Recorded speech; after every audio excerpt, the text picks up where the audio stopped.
Yeah, shows, yeah. Gig means show. Uh,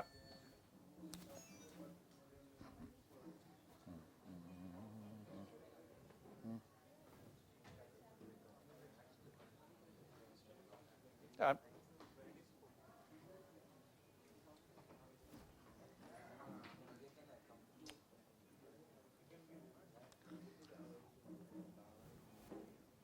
there's one DI box here. You want this? There's one DI box here.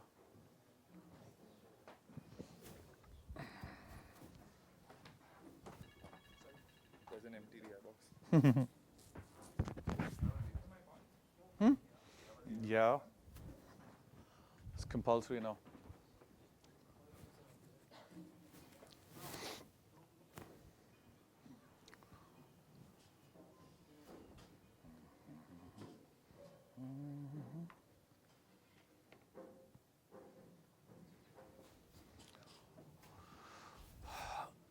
Okay, guys, we'll start. Hands up, all anyone here who's been on stage playing music before. Put your hands up if you performed on stage, if you perform music as a DJ, as a singer, as a musician, anything at all. Have you been on stage and performed music? So it's pretty much everyone. And did everyone think it went off as well as it could have? Or did you leave the stage thinking, I could have done that, I could have done this? And so as soon as you got off the stage, you got a pen and paper and started writing down, right? No, you didn't. No, you didn't. Neither did I. I never did that. But I've done a lot of different sorts of shows. I've done, obviously with my band, it was a heavy metal band, so I used to perform with them, and many times would leave the stage thinking we could have done something better. I also used to sing for, well, essentially entertainment shows, fashion shows. So when the models go and change, I would come on and sing a song. I was paid to do that. It's good money, don't laugh. So I did that. Also, I was a DJ for many, many years. From 1989 until about 2000, I was a professional DJ, which meant I actually got paid to do parties, functions, funerals, festivals, whatever people wanted me to play. I would go there, they pay me, I'd play. And even there as a DJ, many times I would leave a 3 or 4 hour set. I would leave, and I would think I could have done that much better. I could have handled things better. Sometimes it's on the creative front that I could have created something better, but most of the time it's a technical problem that I didn't really have to go through for the 10th time. And it's based on that, it's based on all that learning that me and a few of my friends who are also performers sat down and we said, okay, how can we make a list of things that people don't have to go through specifically for our country here? Because I think in the West, in the UK, in Europe, America, Australia, they've done this a lot. So the musicians know a little bit more about what to do. There's a lot more gigs happening there. So literally they make mistakes more often, so they know what not to do now. It's much easier for them. So I've compiled this list, and that's why it's called a list of things that will help you do better gigs, essentially. So we'll start with this, and I'm not going to spend too much time on pre-booking, which is basically promotions, how to get the gig. I did this last year. And we covered how to get the gig in the first place. And now we're going to go to much more, once you've got the gig, what are you going to do with it? But let's just stay with this for a second. I just want to cover this for like 2 or 3 minutes. How important it is to get your bio, your profile, or something in writing that says who you are. It says 200 words. I mean, I've written 200 words. It could be 150. It could be 250. But less than 100 words is not going to really get your full message out. And once you cross 300 words, people start getting bored. And even a huge band like the Beatles or somebody like Eminem or David Guetta, once you've written 150 words, there's not many more words you're going to write that are going to make the artist any more appealing to somebody who's going to pay them to perform.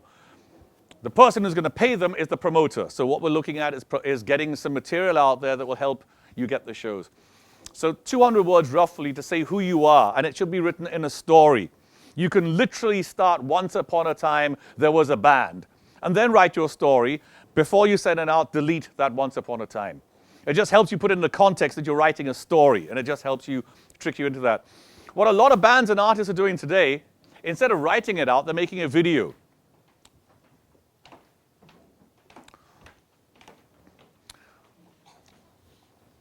So what a lot of bands are doing today, a lot of acts, a lot of DJs, a lot of singers, instead of writing the whole profile down, they're making a video bio, which is much more organic, and it's a lot easier for the promoter or the person booking the artist to have a look at the video very quickly and decide if they want to book the person or not.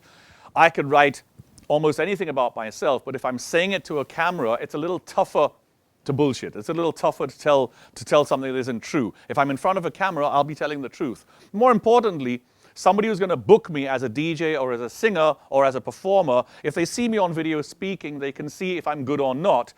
Most of the time, they won't know if I'm a good DJ or a good singer or a good performer. They'll be relying on what other people say, but at least they can see me in the video. So if this is your thing, and you can make a video, and it doesn't have to be a high-end camera like this, it doesn't have to be one of these, it could be a camera phone, something like that, you put out there and keep on updating it. This is very, very important. The picture, this is becoming more and more and more important. Somebody tell me why in the last 10 years, photographs, images have become so important to promote yourself. Huh? Exactly. It's because of the explosion of social media that photographs are being used so much more now. You see a picture of something with a black background, black shirt, some spiky logo on the front over here, long hair. You don't need something underneath saying heavy metal or hard rock. You don't need that. There's a lot of associations one gets from just seeing an image which go beyond words. So getting your picture is very important, but getting the right picture, I think, is more important. I got a couple of examples, literally, I think 4 or 5 examples to help it. This is, of course, does anyone not know? Put your hand up if you don't know who this person is. If you don't recognize him, it's okay. I mean, I'm hoping somebody doesn't recognize him. Yeah. What do you think he is? What do you think he does? What sort of music, what sort of person is he?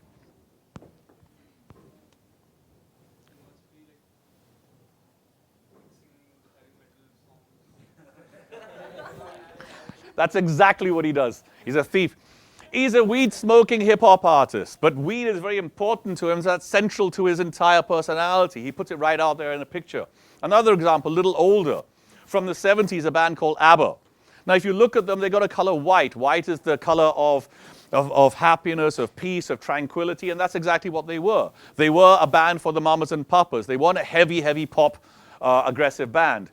This is an example of me, to say who I am. That's me in the middle. It says Satan. This is my band from the mid-90s. Yeah. But, thank you. If you're going to book this band, for your sister's wedding, I mean, if I was you, I'd think twice.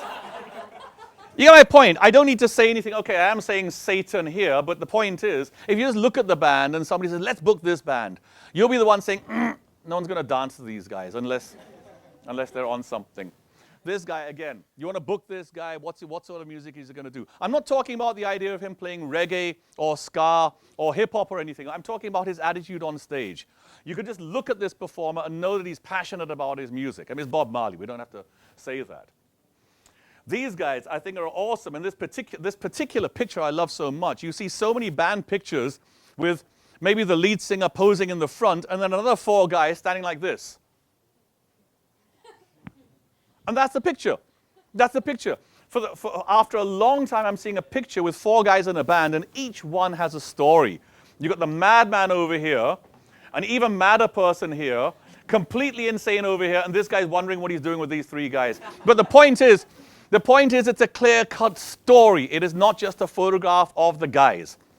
You get my point? And if you think this photograph wasn't planned, you're making a big mistake. This was planned, discussed. This was art directed, if you want to look at it from that point of view. This wasn't just thrown together. You have a toothbrush lying around, oh, let's try that. This was discussed and planned. This is what they wanted to say. This was the story they wanted to tell. It's a very important point. Let's move on to gigs. Post-booking. So the whole idea is you've done your pictures, you've written your story, you've gone out there, a promoter has contacted you. Does everyone know what a promoter is? Or a promoter or a booking person? These are the people who are going to contact you, or you're going to contact and say, please book me or pay me to do a show. Or they're going to contact you and they say, we've heard of you. Would you like to do a show at our venue, at our festival, at our hotel, whatever? Those are the booking people. So those are the people that you need to attract. Those are your clients, if you like. If you're looking at it from a business point of view, those are your clients. And they need to think that you're the person who's worth paying a certain amount, and you'll go there and entertain their audience to the extent that they'll make money. It's a business after all. Yeah? They're in the business of making money through entertainment. So when they book an artist, it has to be for the right price, for the right act, for the right audience, for their venue. So you've got the gig. Somebody has called you and they said, we want you to do the gig. So now we're going to go forwards and discuss what we're going to do after you've got the gig. Getting the gig is a separate session altogether. I did last year. So post-booking, you got the gig. What do we do? First thing, get as much info as you can possibly get about the show. This sounds silly. This sounds trivial, but you'll be surprised how many people get the booking, they look at the date, they look at the time, and then finally they realize it's on a Tuesday, not on a Sunday. Check the day, not just the date and time. Check the day. If it's a Friday, if it's a Saturday, it's a different thing for you. You know the difference versus a Monday or a Tuesday. There's a difference between a huge crowd, which is going to make your reputation much bigger than it is, or a very tiny audience on a Monday afternoon. And particularly if you're playing for free, you want to make sure it's worth your time. The venue location, history. What I mean by this, you take a venue like, for example, Blue Frog. Everyone's been to Blue Frog, or you know of Blue Frog? Yeah? So if you've got a book, if you're booked at Blue Frog, for example, knowing where that venue is crucially important because most of Bombay doesn't live in South Bombay. The vast majority of Bombay lives north of Bandra, north of Bandra. This is way down south. So if you're going to do a gig here, you have to be sensitive that people are going to have to travel 1 hour, sometimes 1.5 hours on a Friday night to come for your gig. Versus maybe an IIT Powai, which is actually, even though it's further off from Bombay, it's actually much closer to your audience. I got to tell you, your audience are living in Santa Cruz, Bandra, Borivali. That's where your audience lives. Very few people actually live down south Bombay. The numbers are all north. And this club is down south. So it makes sense to know where it is.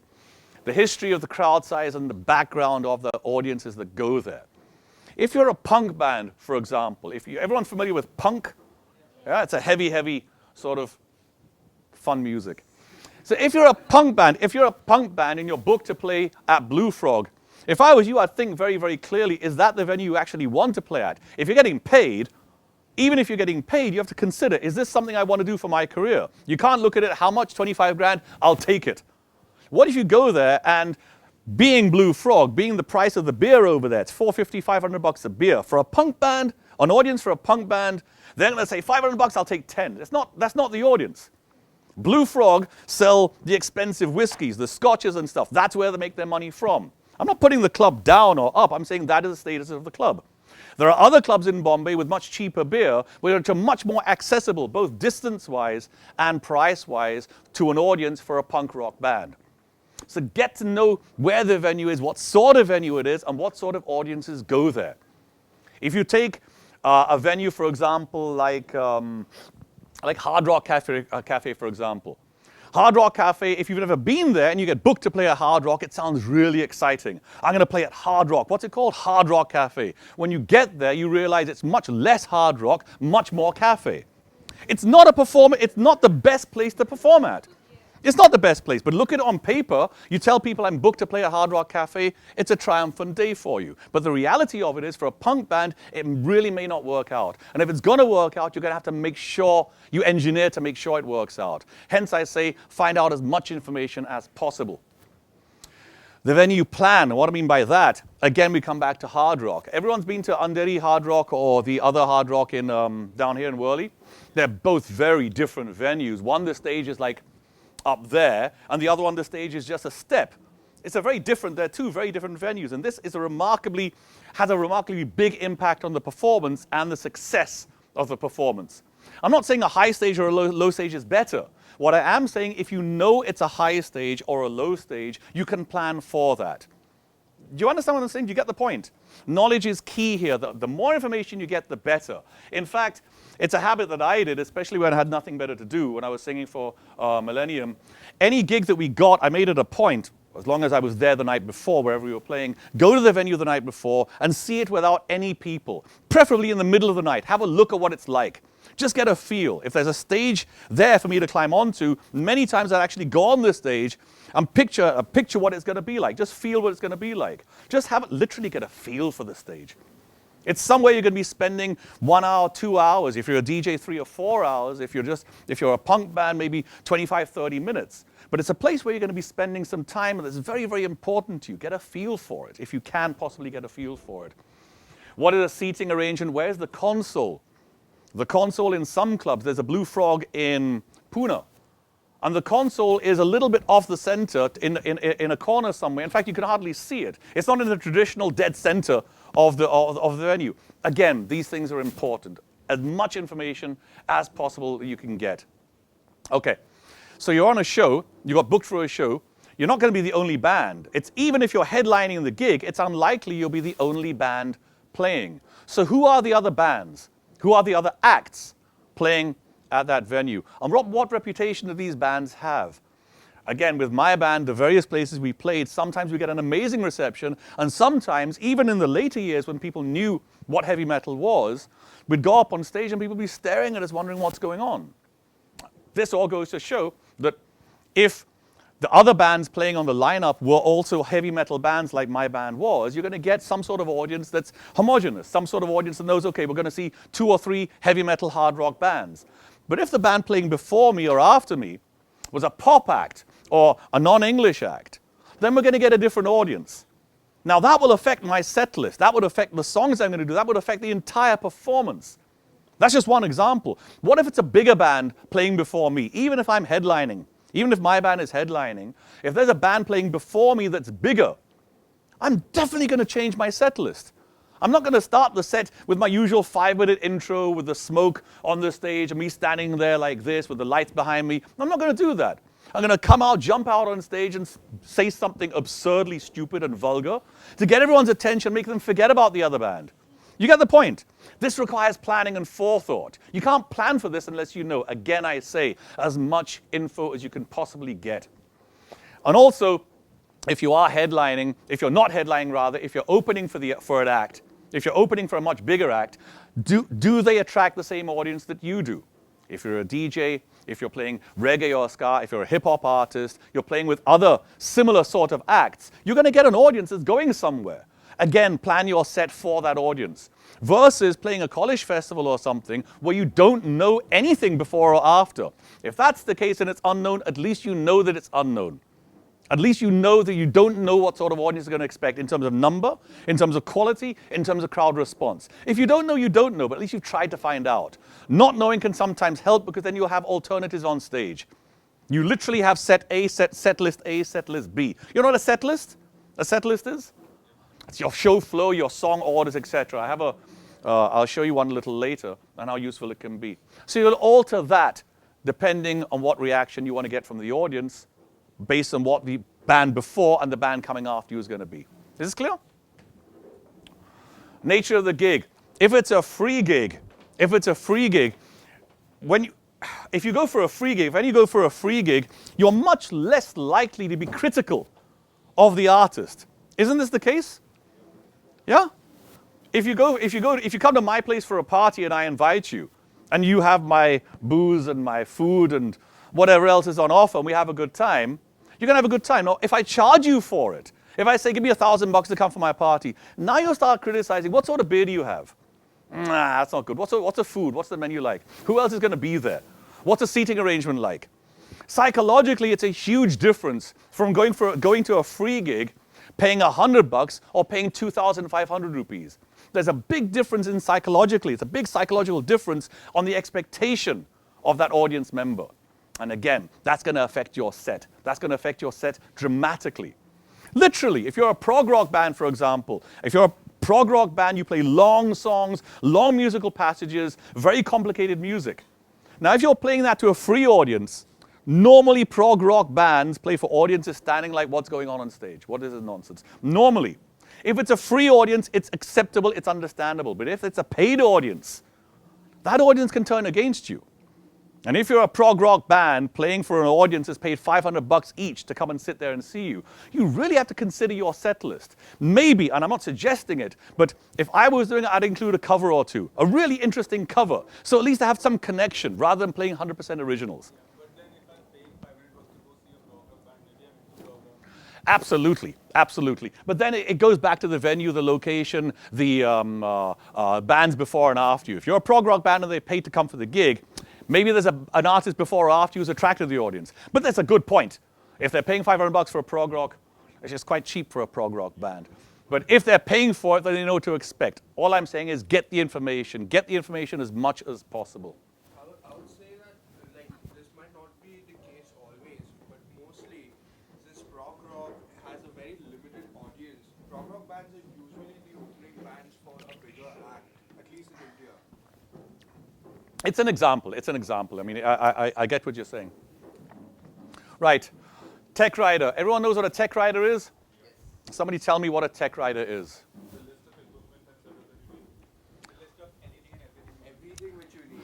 It's pretty much everything that you can think of writing down. Don't leave out detail, but only put what you really need. Now, this is a contradiction, if you like.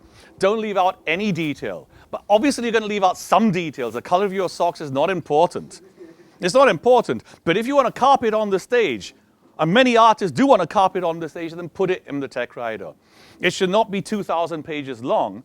But if a Tech Rider is only half a page, clearly that artist is not that serious. I'll give you an example. In fact, I've got my band's example. It's very long and very winded. I'm just going to go through it briefly, very briefly. These are the headings: artist requirements, hospitality and catering, blah, blah, blah, blah, blah.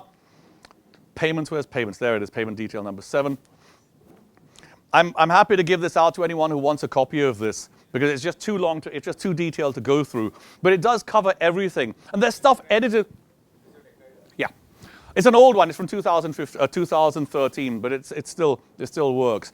There were points in here which I thought up when we were writing this. There were points here that were deleted because it just got too complicated. Things like, if we're flying in for a show, the car that comes to get me in particular at the airport, I want it to be at a certain temperature when I get in there. This sounds stupid. This sounds really stupid. But I've done gigs landing up in Delhi in January the first week. I've done gigs. If anyone's lived in Delhi in the first week of January, you know exactly what I'm talking about. If you're from Bangalore like I was and arriving in a shirt, these are silly things. Now, again, I should have had the information, hence that's why I'm saying get the information. Literally, what's the temperature, the humidity of the place. But if you arrive in the summer, like now in Delhi, you're not going to get into a car that's not an air-conditioned car. But what is the temperature of the AC? As a singer, my voice is as fragile as my ego is. It's extremely fragile. It's extremely fragile. I would stay in hotel rooms, in 5-star hotel rooms, and turn off the AC and open the windows because I didn't want to spoil my voice. One of the reasons I stopped singing. It was that fragile. So I put it in the Tech Rider. The car that comes to pick me up has to have a temperature between 18 and 22 degrees. It was considered silly, so we knocked it off. But in hindsight, it wasn't a bad idea. It goes on and on and on. Hospitality, catering. This is the detail we went into. 12 cans of Red Bull. Again, I put a temperature on the Red Bull. 4 of them should be room temperature. Not hot, not cold, room temperature. The balance, I couldn't care less. It was for the other band members. But it should have been cold. It goes on and on and on and on and on and on and on and on. Now we come to the real, what we were talking about, what the first comment was. What is the actual, the equipment list? When you talk about a Tech Rider, typically you think of a bunch of equipment. Yeah? Do you think every band can afford to make a Tech Rider like this? I think every band should. I think you should start off making it like this. Yes, yes, yes, yes. If it's a very low paying gig, I think if it's a low-paying gig, I think that's when you should have an even more stronger Tech Rider. Because if you're getting low-paid, frankly, and it's an opinion, then don't get paid at all. But then take the value out of the Tech Rider. If you're getting paid $3 or $4 grand to do a gig, say I'll do it for free, but cover my transportation, cover my food, cover whatever else I want, which will add up to that $3 or $4 grand anyway. And that's when you need a Tech Rider. There's a reason the Tech Rider is there. It is a laundry list of things that you want to happen, but it's also protection. To say, well, look, this is why this didn't happen because I didn't get what I asked for on my Tech Rider. It's not an excuse for later on. I've got an example of why that's important. But I think, to answer your question, I think a DJ who's starting out today, their first gig, I think they should have a Tech Rider. They really should have a Tech Rider. A Tech Rider, a DJ, anyone, any DJs here? Yeah? Turntables? You play on turntables, anyone? Back in the day when I was playing on turntables, I would insist, it wasn't a Tech Rider, but I would insist on a solid platform. You will be surprised at the amount of nonsense I have done with turntables in the entire platform wobbling like this. CD players, etc., laptops, it's amusing to see a DJ do this, but at least it's not going to spoil the music. But when you're working on turntables, even the slightest shift, and of course it's a disco, there is no respect for a DJ. It's a nightclub. People are full up on alcohol, they're your best friend. Everyone's the best friend of the DJ, right? Everyone loves the DJ. Come on, hey man, play this song, bumping into the console, the needle skips off the record. Give me a solid console that even a big bull would not be able to knock down. Give me something solid. So yes, even a DJ working first time, this is what I want. This is at least the equipment I want. Sound check, we're going to cover all of this. So this is the actual equipment list that we need in terms of mics, in terms of amps. This is the drum kit if we were taking a drum kit at the venue, the cables, etc. This is the stage layout roughly. So you have the bass amp, the guitars, and this was all very specific for us because after doing shows for many years, you stand up on stage here, that's where I was. You want to know your lead guitar is here, rhythm is here, and bass is over this side. If suddenly the bass was over here, if you do a live show, you don't just go up after the last band is finished and move a 50 kg bass amp over to the other side of the stage. It's not that easy to do. So you put it in the plan over there and say, this is where we want the bass. The bass amp stays there. Or this side. It's up to the organizer to get back and say the 5 bands before you want it staged right. Can you adjust? So we'll say yes or no, but at least I'll go on stage knowing what to expect. I will not be surprised. That's me. Okay. Okay. Yeah. It's gone. Okay. It's on video. It's on video. Okay. Some promoters will not read the whole thing. This is what we're coming to here. Anyone know who these are? These young, spicy young gentlemen? This is Van Halen. Van Halen is a classic American rock band.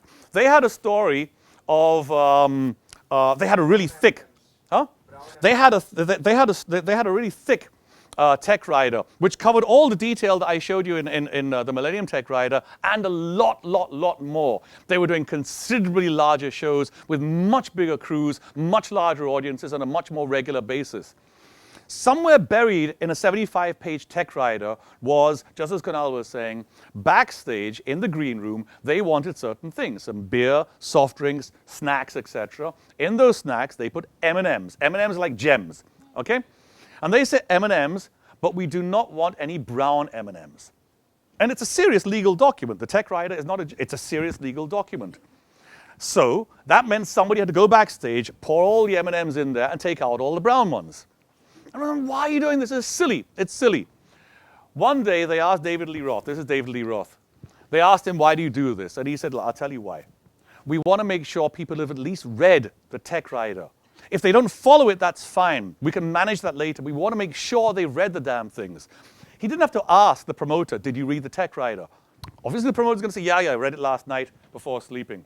No one's going to reply, honestly, I didn't read the whole thing. But when they arrived at a venue, they would go straight to the green room backstage, check the bowl. If they found a brown M&M, they didn't do what you think. They didn't go to the promoter and say, you didn't read the Tech Rider. They didn't do that. What they did do is do a complete check of everything themselves with their own crew. See, the point was not to legally bugger up the promoter or say, you didn't do what we were promised to do. That wasn't the point. The point was they had a gig in a few hours' time. And that gig had pyrotechnics, it had moving stages, hydraulics, etc. People get hurt. It's not a question of the show didn't go so well, people didn't have fun. It's a question of somebody may get hurt. Under those circumstances, they wanted to make sure that no one's going to get hurt. So if they found brown M&Ms in their bowl, in the green room, they did a complete sweep of the entire venue, backstage, on stage, front stage, light, sound, truss, everything was checked thoroughly. Because they know that the promoter had not read the entire document. And then, of course, later on, it backfired. Later on, I mean, they got their legal people on and they got money out of the promoter saying, you didn't read it, we can prove it. But it was a good idea. It's a good thing to do. The technical rider is not to screw up promoters. It's not to say, you promised this, we wanted this, you didn't get it. And it's not there to be trivial and to be pompous and egoistic. Your Tech Rider is to tell the promoter, this is what we need, not what we want, but this is what we need to do a kick-ass show where your audience, as much as mine, is going to have fun and come back for another show. Because it's a win-win. And that's the attitude one must go to with a Tech Rider, giving it out to anyone. It has to be a give and take, a partnership. Okay? Okay, pre-gig, you got the gig. Certain things you have to do to make it perfect. Okay, practice schedule. There's two sorts of way of getting ready for the show, which people, everyone does. A DJ would do it, a rock band, a jazz band, a classical band, a choir. Every music performer on stage will go through two processes, but they won't realize they're doing two distinct processes. One is called practice, and the other one is called rehearsal. I'll explain the difference. This is what practice looks like. People standing in the door, people sitting down, people talking. There's no atmospheres, everyone facing each other. So if you've got a drum kit here, the bass player's here, the keyboard's got his keyboard here, the vocalists are standing there. The point is you're all looking at each other. You want to sit down? Sit down. You're not performing, you're practicing your songs. Get the songs so tight that you can literally play them in your sleep. I don't mean literally play it in your sleep. I mean, you know it so well that it becomes subconscious to you. You know what I mean? That's what practice is for. Practice is not part of performing. Practice is to get the song perfect. Once you've got the song perfect, then you can move on to the next stage, the actual rehearsal. This is what a rehearsal is. Now you've got the drum kit for a rock band dead center. I mean, you can have it on the side, but the point being, no one's facing each other here. They're facing a wall or they're facing something. In their mind, they are facing audience. That's a rehearsal, because now you're rehearsing what? You're not rehearsing the songs anymore. You're rehearsing your performance. And typically, my band, what we would always do, we would say, okay, fine, it's 1 o'clock now, do the entire set list. The entire set list means come what may. If the power goes off, we keep on going. If a string breaks, we keep on going. If I forget my words, which happen very often, we keep on going.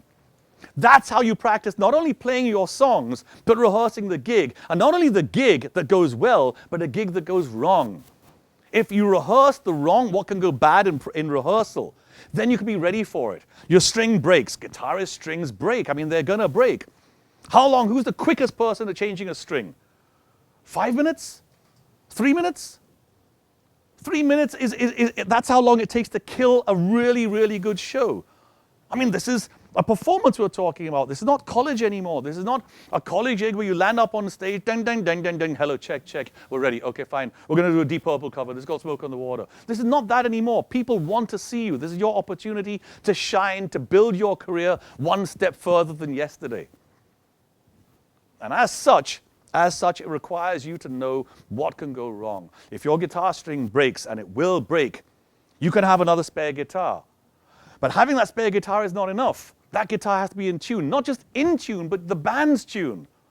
If you're getting your note from the bassist, you shouldn't. But if you're getting your note from him, it may not be a perfect 440. It may be slightly off.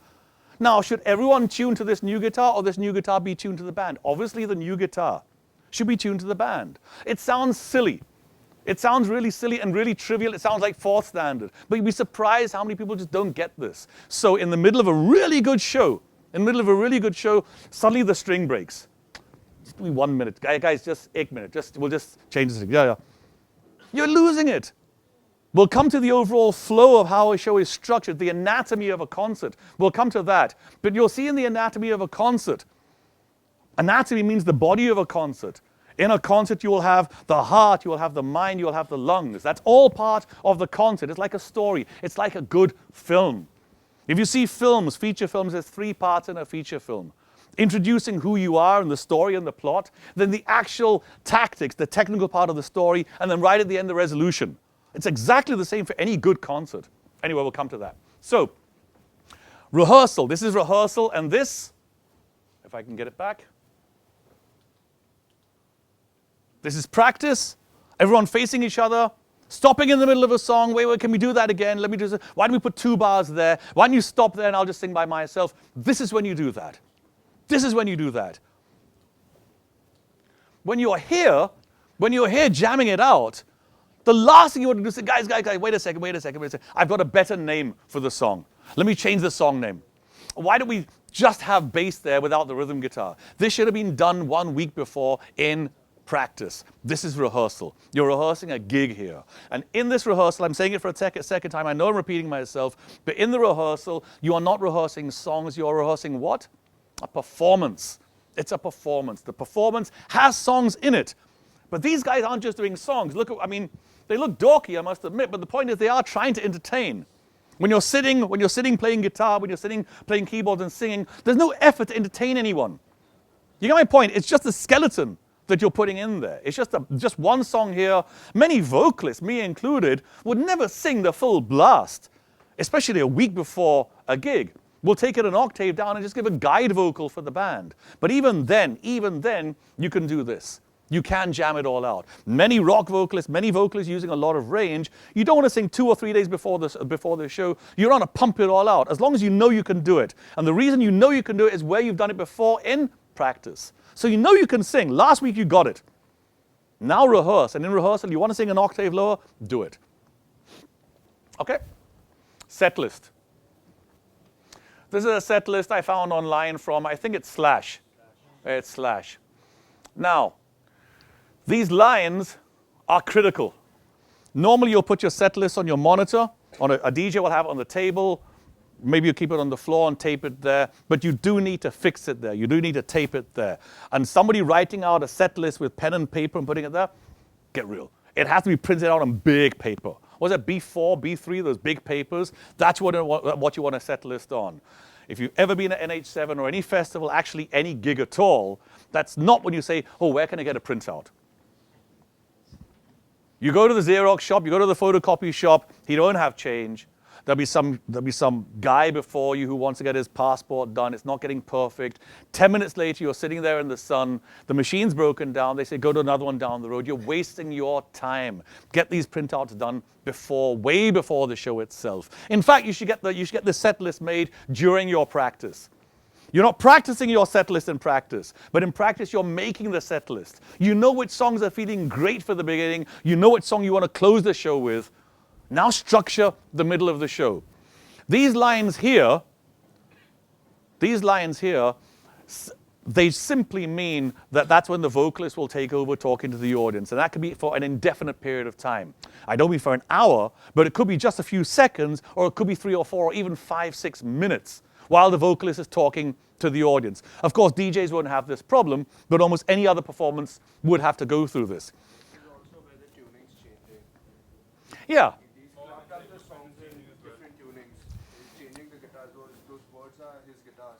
Typically, you'll have a song going into one song. So you'll end one song, and go straight into the next song. If you see a line underneath the song, look, there's no rules to this. There's no law for this of how you're going to write it. You can write it in crayons for all I care. It's your thing. As long as you know and everyone around you on stage knows what you're going to do next, you'll be fine. You'll be fine.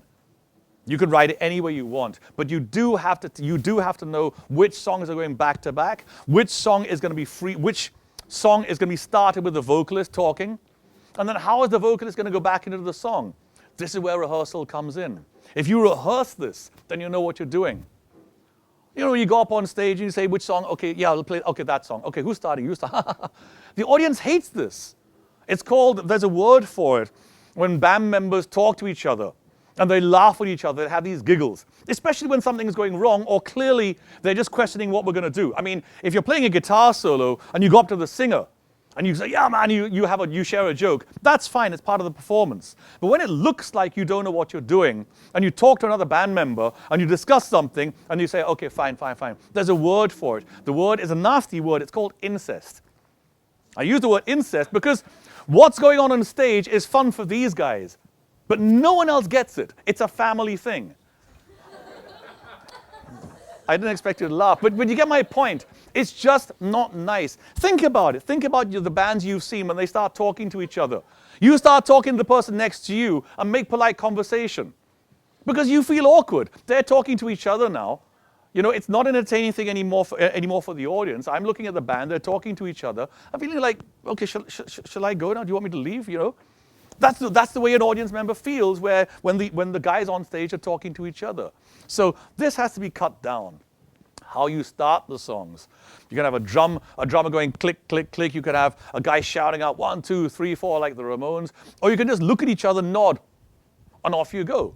There's so many ways to start a song, and everyone sticks to the same old thing, tick, tick, tick. Or the worst of all, the drummer on the chokes. Psh, psh, psh, psh. Half the fun of rock and roll is the anticipation, is the excitement, is the tension. And what do? The first thing you do to build up the tension, you break it. Just a blackout on stage, looking each other, nod, 1, 2, 3, 4, and start. There are millions of ways of doing it. It's a creative thing. I say this every time I speak as much as I can. If you're a musician, you're a creative person. If you're a creative person, why should it be restricted to just music? I'm not asking you to try brain surgery. I'm asking you to entertain people. It's all part and parcel of the same thing. It's all the same thing. If you're a musician and you're playing music, that means you've got some essence, some message, something you want to say. That can be said in a photograph, that can be said in a video, it can be said in a logo. And if you want somebody else to do it, you are, what's the word for it? You are divorcing yourself from the responsibility that you actually have. And once you get divorced from an idea, it's not yours anymore. And somebody else is going to carry it. And suddenly a heavy metal band is being told, shave off your hair, wear suits. That's what's going to happen if you leave it up to somebody else, especially somebody in marketing who's going to say, this is what's happening, let's do that. Which is something no musician should be doing. A musician will be going, that's what's happening, I'm going to do this. Why would anyone want to copy what everyone else is doing? Anyway, that's a set list.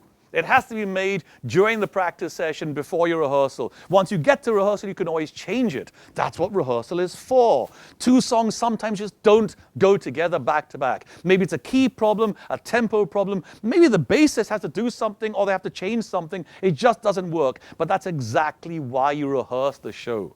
That's exactly why you rehearse non-stop and see what happens. Okay. Pre-gig.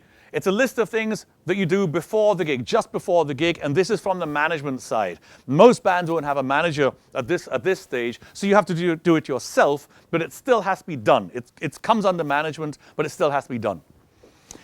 You should, as I've said a billion times, you should always be photographing your shows. In this day and age, if a show is not videoed on even an Android, a small Android, then why did you bother performing? For the 15 people in front of you?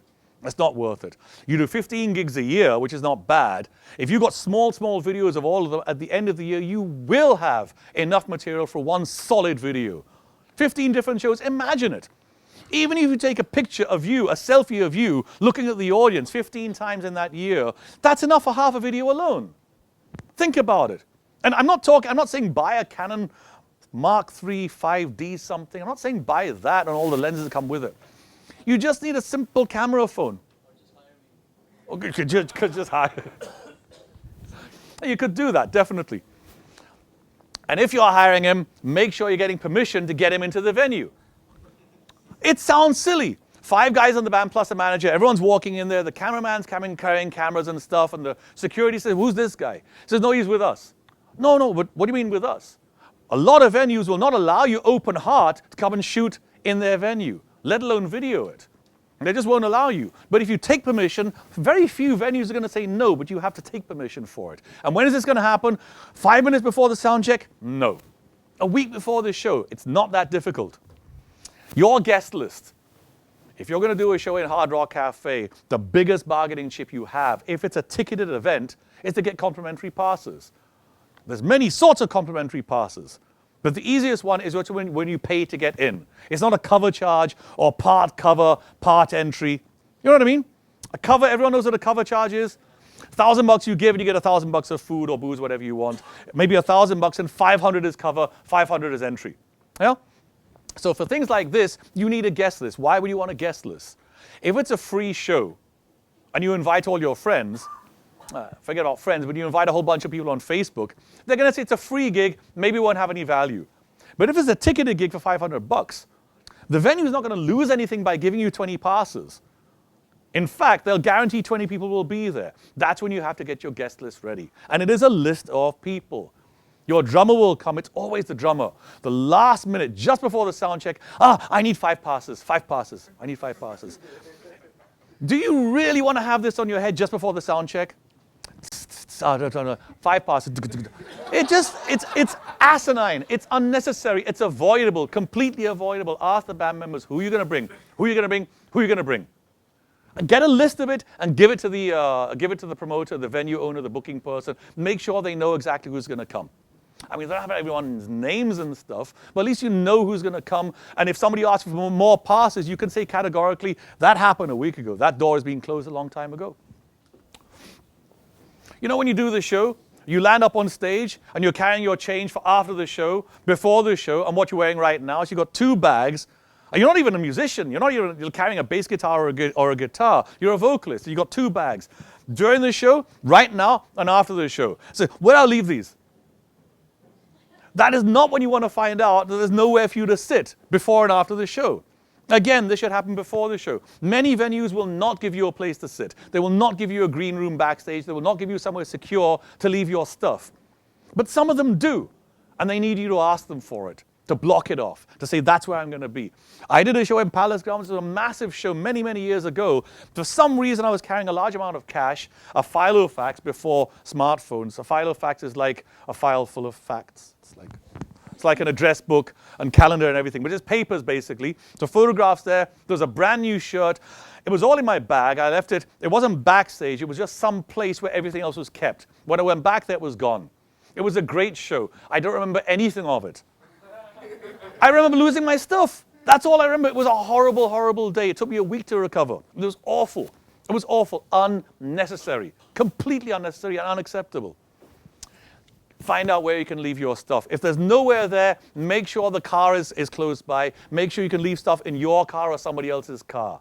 You don't want to go on stage and be singing your heart out, playing your guitar out, and watching your bag in the corner. No one's taking it there. Just move that there. It's silly. It's silly. Again, I just said this. If the artists are there, you may have a table, you may have some F&B food and beverage. If you're playing somewhere, they're giving you passes, they kind of also should give you some food, something to drink, or at least coupons or something. Many venues will give this, whether it's a festival or an indoor venue, many will give, some won't. Find out about it. Tell the band transparently, we're getting $500 between us, $100 each, that's what it's going to be. At least everyone knows. Otherwise, I don't think I'm the only band member to arrive at a sound check at 4 o'clock in the afternoon, just woken up at 1 o'clock that afternoon, no breakfast, no water, no nothing, on stage. Where's the food, guys? No, there's no food. I just have to walk 2 kilometers. Are you serious? Yes. And what does it do to a singer? It buggers up your health. And if a singer's health is buggered, the show stands a chance of being buggered. Why risk this? I've got biscuits if anyone wants. I carry permanently. Reserve parking. These sound like silly things. These sound like silly things, but they've delayed me for an hour, 2 hours sometimes, trying to find reserve parking for the band. There's always going to be parking. Anyone's gone to NH7 in Pune? Yeah? Park the car and 5 minutes later you're in the venue? No. Right? It's at least half an hour walking. You park the car this side of Pune, cross Pune completely, and you're at NH7 venue. I mean, it's a long, long walk there. And then when you get there, the organizers there, hey, Vehrnon, how's it going? I had a long walk. Hey, you could have parked here, man. It happens, and that's when you need to know. Okay, fine, next time I'll ask in advance, find out where I can park and get there on time. Merch. Merch stands for merchandise. It's not a real word. I looked it up. It's just a word that everyone uses. Merchandise, everyone knows what merchandise is in this context? Merchandise is a marketing tool. Please do not look at it as money making. It's break even at best. Everyone thinks they're going to make money from it. It's really not that exciting. But if you treat it as marketing, merch is what? Merch is putting your logo on a keychain or a cap or a t-shirt or condoms or something else, some other novelty thing. Some other novelty thing that you can give away. Trust me, the condoms is a good idea. EDM, you need branded condoms. It'll work. They put it on matchboxes nowadays. The branding? Yeah. Okay. Okay. If you're going to sell merch, you need 2 things. If you're going to sell merch, you need 2 things. One, you need permission. You need permission from the organizer. That too, written permission. You can't just pull out a sack of stuff and say we're going to sell things. They're going to say go to the footpath, go outside the train station. You need permission. Second thing you need, you need a table or somewhere where you can be. And check the nighttime and daytime light of that table. In the daytime, that table looks really nice over there. Nighttime, there's not a single light in sight, and you're sitting there in darkness. And the organizer said, we gave you a table, we gave you permission. The rest is your problem. So you leave the gig, great gig, but no one's taking your merch home. You carry 2 bags home full of t-shirts and caps and all sorts of stuff. We didn't sell anything. Why? We should have got a light on the table. Silly, silly, silly small things. This entire presentation, half of it could be called silly small things you can avoid to not bugger up your gigs. It really can amount to that. Okay. So this is a guy selling a shirt. He's the manager, and this is some guy buying it. He's very happy. This is a manager. Okay. Artist, pre-gig preparation. This is the real crux of it. This is actually what the entire presentation was about. Because I've been in TSM now just over a year, and I've seen some ass-kicking bands and performances and DJs and singers, some really, really, really good stuff. I've seen some great performances also. Some great performances. But by and large, I've seen great musicians play music. There's a difference. There's a big difference, a huge difference. Somebody who can play okay but can perform brilliantly is going to outshine a technician who's a wizard but can't perform. I'll say it again. You have technicians in the music industry. Technicians, I mean somebody who can do hammer-ons with 17 fingers. Somebody who can play 9 strings and blah, blah, blah, can do all of that. Those are technicians, and those are respectable people. I'm not taking that away from them. But playing is not good enough. And then you have the punk rockers, again with respect, who are playing 2 or 3 chords per song, but they can perform. When you leave the venue, the only people who are going to be talking about the technicians are musicians. The rest of the audience is going to say, I like the guy with the guitar, I didn't understand what he was doing. But that guy was jumping around on stage, that was fun. Let's buy their album. Let's go for their next concert. Again, I'm not disrespecting technical music. I'm just saying that same technical music can be performed also. It's not that difficult. Actually, it probably is.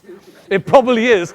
But hence the need for more and more practice. Hence the need for practice. Hence the need to be aware that if the solo is going to demand 53 notes in that 1 second, then at least practice holding guitar like this or do something.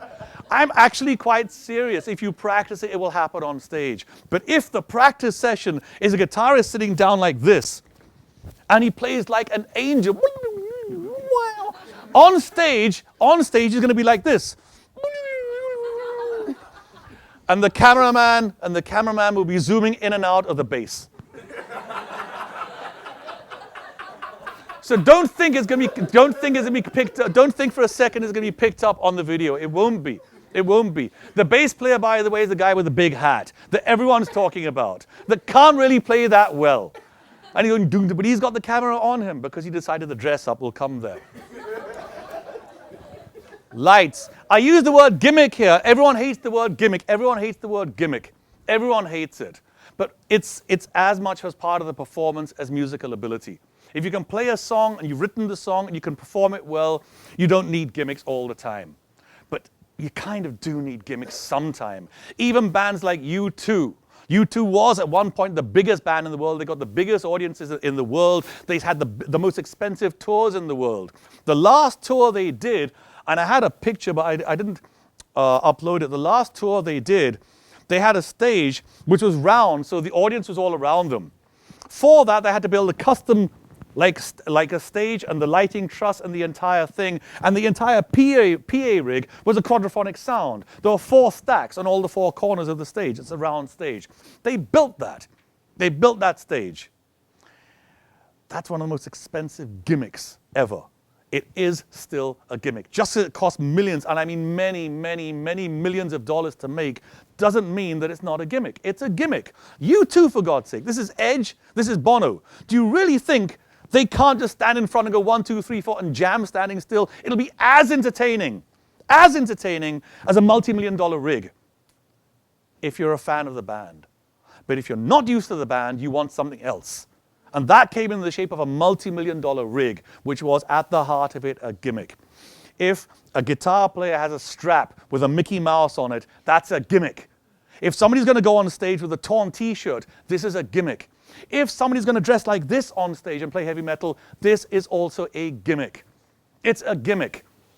If a heavy metal band is going to go up on stage and wear a black t-shirt, Keds, jeans, and do this sort of thing, this is the least gimmicky thing anyone can do. This is what you're meant to do.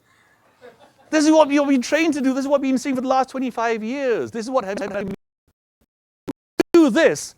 You say, I'm the king of heavy metal. And actually you're not. Actually you're not. The guy over there who's juggling the balls but can't sing properly, he's the king. Because he's the one it's a business. He's the one who's going to be remembered. And when the booking comes out, when people say who we're going to follow tomorrow on Facebook, which gig are we going to see next week, the juggler is the one who's going to be remembered. It's a bad example. But you get my point, right? You get my point. It is important to be original. It is important to be interesting. But the most important thing is to be compelling. Being compelling on stage. I'm not talking about every member of the band. If you've got a typical keyboard, guitar, bass, vocalist, drum setup, then maybe only the guitarist and the vocalist needs to have something gimmicky about them. I'll go as far as to say, maybe the drummer and the bass player actually have to step back in order to give the impression that these guys are special and they're doing something awesome. Unless the bass player has an act, in which case he should stand out front. A classic example, Red Hot Chili Peppers' Flea. He's the most bouncy bassist I've ever seen. He's bouncing around the place. He is the front man, even though they've got an awesome guitarist and an awesome singer. But everyone remembers Flea. Everyone is familiar with Red Hot Chili Peppers and Flea. Can you name the other members of the band? But you get my point, right? You get my point. You get my point. Don't look at gimmicks as cheap stunts. The second you label a gimmick a cheap stunt, you're missing out on the opportunity to entertain people. Once you miss out on the opportunity to entertain people, you're not engaging them. If you're not engaging them, they're not going to come back for your concert. Simple as that. It doesn't matter how good your song is. It doesn't matter how interesting or how useful your music is. If they can't remember it, it was pointless. And a gimmick can be musical also. It doesn't have to be something non-musical. But there's no virtue in having a musical gimmick. You know what I mean by musical gimmick? I'll give you an example. A heavy metal vocalist who can scream really, really high. This is a gimmick. It's a hardcore gimmick. A guitarist like Eddie Van Halen who supposedly invented hammer-ons. That was known as a gimmick for a long time. The gimmicky guitar player. Now he's a legend. 25, 30 years later, he's revered as a legend. Stage setup and blocking and markers. Now this sounds, this again, stage setup, vocalist here, bass player over there, but I see this time and time again. This morning during auditions, I saw this. Everyone has a habit as a performer of looking in this direction, which is really useful when you're trying to plan a show. Actually, it isn't. If you want to plan a show on stage, you have to turn around and look at it from the point of view of the audience. Again, example is U2. U2 were, probably still are, the biggest band in the world. But they weren't always like that. But always from the very first show they did, they didn't just do a sound check. They did an auditorium check. They did a room check to make sure that every single person in that venue, even if it's a cinema or a theater or a basketball court, every single person could see the stage clearly and could hear 100% of the sound. A promoter is going to say, sell those 10 seats at the back there. Somebody's going to say, but they can't see the show. The promoter's going to go, I don't care, sell it anyway. And so you're going to get some poor people sitting right at the back who can't see the show. You two would go there and say, these seats are block those. We're not going to sell those seats. Now, it's a dramatic example of what it looks like caring for the audience, but it's actually caring for the craft. If you've got 100 people enjoying the show, and you have one person in the corner who can't see the show properly, that will carry the entire energy down of the show. And once the energy goes down, it's tough to bring it back up. And why should you work so hard for something so silly? Blocking the stage simply means, how can I explain? If you can see the audience, if there's lights on you and you can see the audience, two things have happened wrong. One, either the lighting guy really shouldn't be doing this job, or you are in the wrong place. It simply means if you can see the audience, the lights aren't in your eyes. If the lights aren't in your eyes, the audience can't see you that bright, as brightly as they should be seeing you. Yeah? Some shows you'll have a follow spot with some dork who's totally on something going like this and doing whatever he wants to do. But most shows will have fixed lights on you. And when they're on, if the front lights are on you and you can see the audience, you're not in the right place. So what normally happens is, during the sound check or around the sound check, they will check the lights. The center of the stage generally will be the most lit up place, but you could also have left and right and deep in the middle of the stage also. But right here should be, typically in the center of the stage, should be the brightest point. You stand here. If you're a short performer, the lights are going to go down. If you're a tall performer, they can actually come up. But come what may, during the sound check, during that time, see the light. Can you see the audience? If you can, just adjust that light again. You know how people fix light, how they angle the lights, like these lights? You know how they do it like how the engineers do it? Literally, there'll be one guy adjusting the light, and the person will be standing there saying, this way, that way, I can't see anymore. Perfect. That's how they fix up the lights. Everyone thinks that there's a guy focusing it like this. No, there's one guy standing down, this way, bang. Because suddenly he'll be blinded. These lights are called, I mean, in the old days, they were called par 64 cans, which is a large can like that, which will give a solid beam. And once that hits you in your eyes, you can't see anything. Perfect. That means you are bright. And if you're on stage, you want to be bright. So, you're here, you can't see, it's a blackout. All you can think of is roughly the center of the stage. So you're here, you got your arms out, beginning of the show, behind you, the lights are coming on, and bang, you're on the center. Just put a cross in the middle of the stage. It could be insulation tape or anything, or chalk, or some marker of some sort that you need to stand on as your base mark. For a vocalist, typically you'll put a microphone there on a mic stand. But many times we didn't use mic stands. You need something in the middle of the stage to get your bearings back. And the same thing applies to the bass player who's over here. The same thing applies to the bass player or the rhythm guitarist or the lead guitarist. The same thing applies. So this is called blocking the stage and then marking it so everyone knows exactly where they're meant to be. Outfits and makeup. Now the fun starts.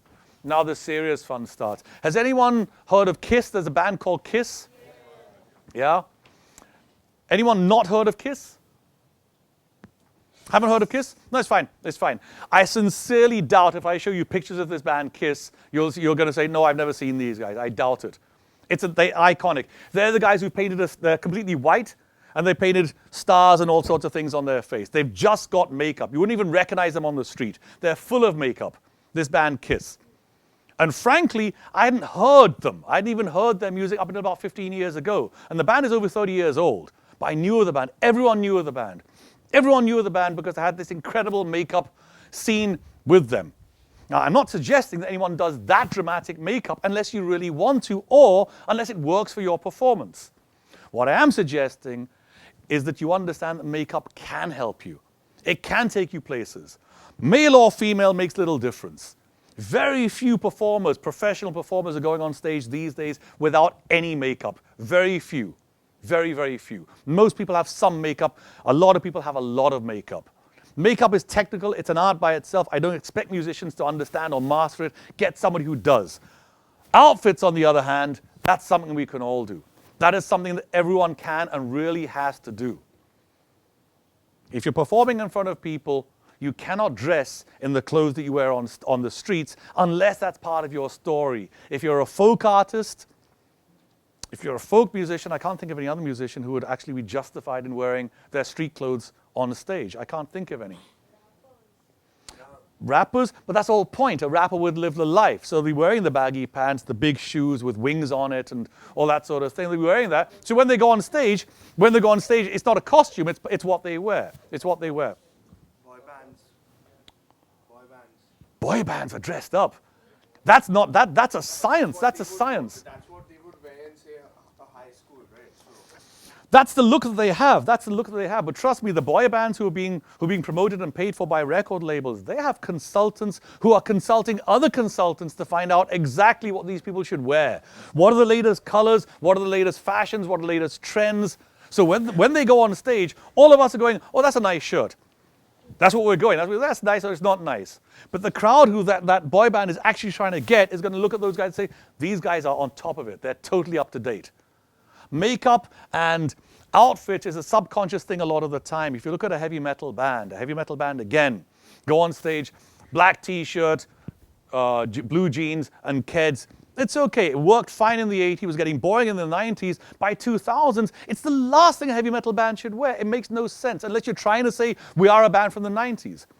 But if you're a heavy metal band in 2016, there is no excuse for jeans and a black t-shirt. It just doesn't make sense. Even in India, there's about 30 or 40 heavy metal bands, all dressed in the same way. What are we trying to do? Form some sort of a union? No. I mean, heavy metal was the art of being individual. It was the art of screaming, I am different. And in order to prove this, we dress exactly the same way as all the heavy metal bands. It's ironic.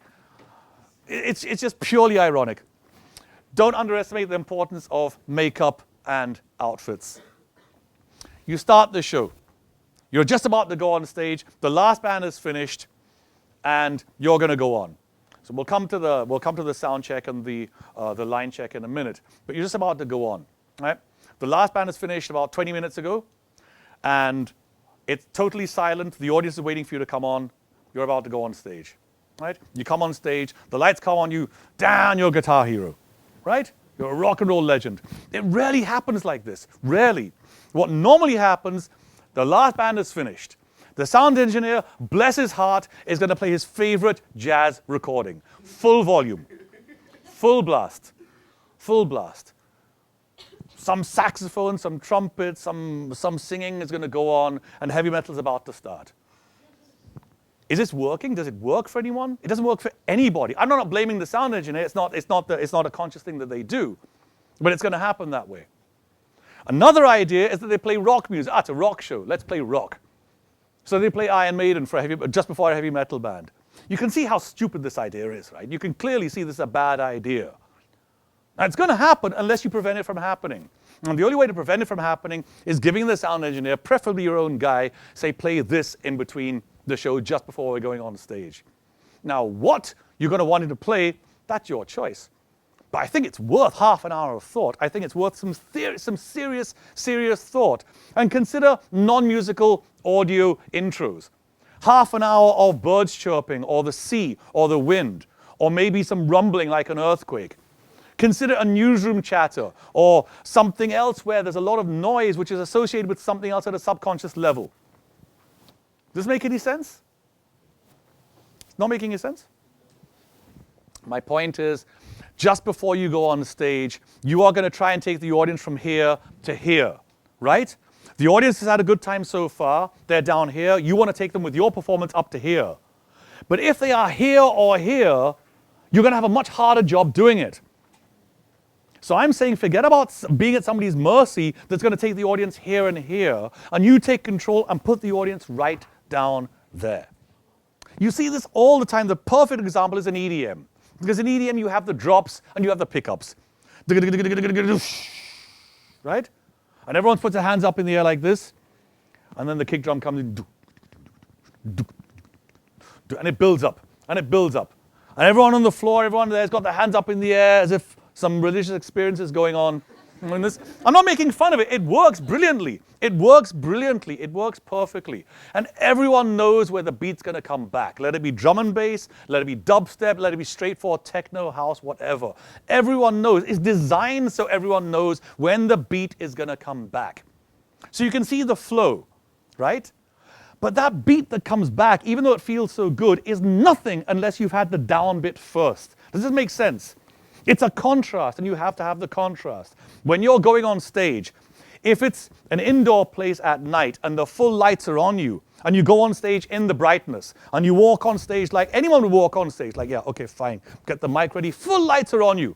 Check, check, okay, 1, 2, 3, 4, okay. And then you start performing. Suddenly you turn into a performer. How ridiculous that looks. You understand what I'm saying? You get it.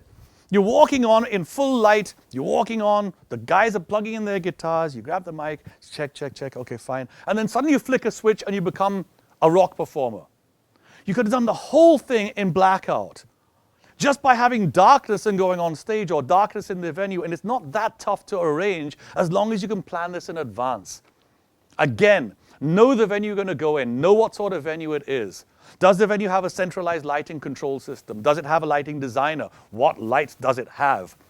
Normally you'll have these sorts of lights controlled with the sound mixer. There'll be a little mixer there controlling the lights. But the room lights, the actual hall lights, may be controlled somewhere else. This, by the way, is a bad idea for any club. All the lights should be centrally controlled in one place. That's how it started out. And if you've got all the lights controlled in one place, then give it a blackout. Turn the lights off completely for 30 seconds. If people don't scream, then tell your friends to start screaming to build up the anticipation. That's audience management. They start screaming, blackout on stage, couple of flashes, suddenly the first chord comes in and you're a hero. Versus going on stage with the full brightness, check, check, check, and then thinking that somehow it's going to work. It won't. Just by blocking out your lights, having a sensible intro, audio intro that you control. It could be music, it could be jazz, I don't care what it is, as long as you've planned it. Only you know what's going to come next. The audience doesn't know. But so long as you know, you can plan for it. Audience management I've just covered. Oh, and the sound check. Right. This is just a picture to show like what sort of things you can do on stage. Gig day. Sound check. Everyone's familiar with a sound check, what it's for? Somebody tell me what a sound check is for. Level out your equipment, get your right mixes on your monitors, There's your tones. exactly. There are two purposes in a sound check. Two purposes in a sound check. Getting your tone, checking your cables, plugging your power supply for your gadget in, putting your water bottle down somewhere. This is not sound check stuff. This is other time. If you're using the amp for the first time, I pity you. But if you are, go back during somebody else's sound check or a changeover, get your tone then. Sound check is not for getting tone. That should have been done some time ago. Sound check has two purposes. One, for the PA mixer, so the guy on the PA knows how he's going to make you sound. And two, so you can fix your monitors of what you want. Well, if you haven't been on stage much or you're not familiar with using monitors, get used to using monitors. On the monitor you'll need to hear two things from your monitor. One, the rhythm, and two, the tone, especially for a vocalist. But apart from that, you don't need much more. And you know the professional bands, because the professional bands don't say things like, can I have the tom-toms on the monitors? Think about it. Why would you want tom-toms on the monitors? I want more bass on the front line. Why would you want more bass guitar over here? There's two things you need. Well, three. Kick drum, snare, and the rhythm guitar. That's all you really need to stay in tune and to stay in time. And it's mainly for the vocalist. Let's be fair about this. Let's be fair about this. If a guitarist gets lost, they can always go back and look at the drummer, even if they can't hear him, or go near the amp to hear themselves. A keyboardist is kind of stuck. There's not much can be done about it. But a guitarist can move around and get there. Two reasons that you'll do a sound check, two objectives. One, to get your monitor mix for yourself, and two, the engineer in front can mix you for that room. It helps if you know how you want to sound, and it's obviously a good idea to have somebody on your side who knows how you want the band to sound. And if they know how to do that, they can actually do the sound themselves. But even if they don't know how to do the mixing, they can at least tell the engineer, it's a guitar-heavy band, bury the drums in the mix. How many times I've heard bands which are obviously guitar-focused, and the drums are standing out there like Neil Peart's doing a solo. It's not necessary. If it's a guitar-based band, push the guitars up. But the tendency, get the rhythm out, get the rhythm out, get the kick and the snare, and everything will follow. It's not necessary for every band. Get somebody who knows your sound. This is a sound check. It's not me, but that's what a sound check looks like. It's basically putting things together and making sure everything works. You check the PA, the guys in the front know how it's going to sound on the stage. You're happy with the sound. Try not to keep adjusting it. And try to also understand a simple thing. If you're in a multi-band lineup and you're in the middle, it's unlikely that the monitor is going to be exactly what you want. So be basic. Be principally basic. You'll need vocals. A vocalist will definitely need vocals on the monitor. They'll need the kick and the snare and one guitar to stay in tune. That's all that's really necessary. Everything over and above that is extra. And if you can do it, good. But don't waste time. If your vocalist is happy and everyone can stay in time, get on with it. Now you come to actually doing the sound check. And this is when the band starts to practice for some unknown reason. Which song do you do in the sound check? The one you are weakest with, right? You say, we didn't practice that, we'll do it for sound check. It's the dumbest idea I've ever come across. The one time when you shouldn't be listening to how each other's playing, you should be listening to the overall sound, is the one time that you're practicing a song. It's stupid. It's kind of unnecessary. Do you understand what I'm saying? If you want to do a sound check, the last thing you want to do is to check that everyone is playing properly. How does the song sound? That's not what a sound check is for. You know how you want it to sound. The sound check is for making it sound like that. For that, play the simplest song you have. This is not the time to warm up your fingers or to practice your vocal thrills. This is not the time to do it. This is the time for focusing on how the band should sound, on stage and off stage. I would say that you should play the song where everyone is playing. Like there are certain sections where some people drop out. Oh yeah. So where everyone is playing, so you can know what your monitors sound like when everyone is playing. Frankly, a lot of bands, they don't play, a lot of bands don't play songs, they just jam. Somebody's going to lay down two chords, the bass is going to follow that, the drum is going to kick in, and the vocalist is going to do some wordless jam on top of it. Especially play the song with a lot of backup vocals so you can balance them out. Ah, whatever's happening on stage, at least get that into the mix. Line check. Can somebody tell me what a line check is? It's like for the show, just say a line. It really is as simple as that. It's just making sure there's continuity from the microphone. There's a cable going into the board, into the floor, whatever. It's plugged in.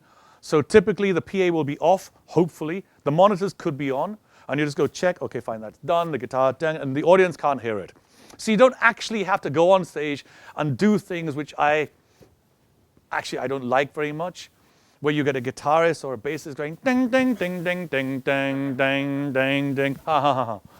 I mean, you're trying to build up tension, especially if you're a performance band, especially if you're going to do something really exciting. Ding, ding, ding, ding. And the worst of all, the drummer. The drummer. It works. It's a drum set. It's not going to break. You don't need to check it. No, think about it. Think about it. Any drummers here? I love you all. I love you all. I love you all. But the point is, this is what drummers do, and we know it. And it's not as if the vocalist or the guitarist or the keyboard players, we know the instrument works. It's one of the most reliable instruments in the band. But they will do this.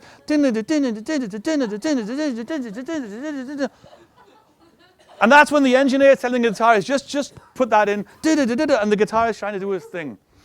But the point I'm trying to make is, I'm making fun of it, but the point I'm trying to make is, during a sound check, usually you have an extremely limited amount of time to get your shit sorted. You do not need to waste this with silly things. Once you're plugged in and you've got your tone for a guitarist, once you're plugged in and you're on for a bassist, once your bum is on the seat for a drummer, your job is done. Until the sound engineer says, okay, fine, play this, play that, check this, check that, okay, play as a band. But during that time, you don't need other musicians to keep on going, da-ga-da-da-ga-da-da-ga-da-da. Drummers, da-ga-da-da-ga-da-da. Why? I had a quick question regarding Oh. this. So, I am a drummer myself. Okay. So, regarding line check itself, what I think is it's better to just check the setup if it's fine. So that's the main reason why I personally just play with my line check. But there are other ways of doing it. You could just talk into the mics. You can just go check, check, check, check. I'm talking about the setup, like the snare height, the tom height, the cymbal height, and all that. But you have to play it to do that. I'm just saying, because as a drummer, you were making noise on. A guitarist can do it with their volume off. And check, as you're saying, check if it's all in the right place. But for a drummer, there must be an easier way than telling the audience we're about to play, the band's about to play. There has to be a simpler way. Actually, I agree with him because the thing is that we generally, whenever we practice in a jam pad or whatever in our house, we have a different drum set, and a lot of people don't understand that we generally always have to play a different drum set. That's a different feel. So every time we are trying to feel the drum set, that's what we're doing. We're not actually trying to make noise. I'm not making fun of drummers for the sake of it. Vocalists make bigger fools of themselves. But the point, I get it. But that's what your tech rider's for. You should be carrying your own snare and your own pedal. No, that is fine, but like the whole drum set is I get it. But then schedule 3 minutes of chaos for the drums where you get used to it all to make sure it works. Say, guys, everyone be quiet. I'm going to do my thing now. And budget 3 minutes for that. I'm not saying don't do it. I'm just saying be aware of the repercussions of not being organized. That's all I'm saying. You have to check it. Then you have to check it. There's no doubt about it. I'm not saying don't to override and get a much better performance. You have to check it. But in that check it, make sure it's planned and do it the best as possible. Take 3 minutes before the band starts a sound check. Make sure everything works, or just after, just get that done. As opposed to when the guitarist is getting his tone, or when the bass player is, connecting, as opposed to that. And vocalists who want reverb on their microphone for the check. I don't need to say any more. Leave it to the engineer. Just leave it to the engineer. If they're going to put reverb, it'll be the reverb they feel is appropriate for that venue. It's a very specific thing. Reverb is not something you just turn a switch. Oh, reverb, chal. Reverb is one of the most in-depth thing in any production. It's a very, very subtle, very powerful thing anyone can do with the sound. The engineer knows the board. They know the PA. They may not know your sound, but in this particular situation, they're better at making you sound good than you yourself. They're in charge of this particular PA, especially for a vocalist, especially on stage for the vocalist. Reverb on monitors. I mean, this is asinine. We don't have to go through mic checks and feedback, right? We don't have to do that. Everyone knows how feedback works? Yeah? Why is it called feedback?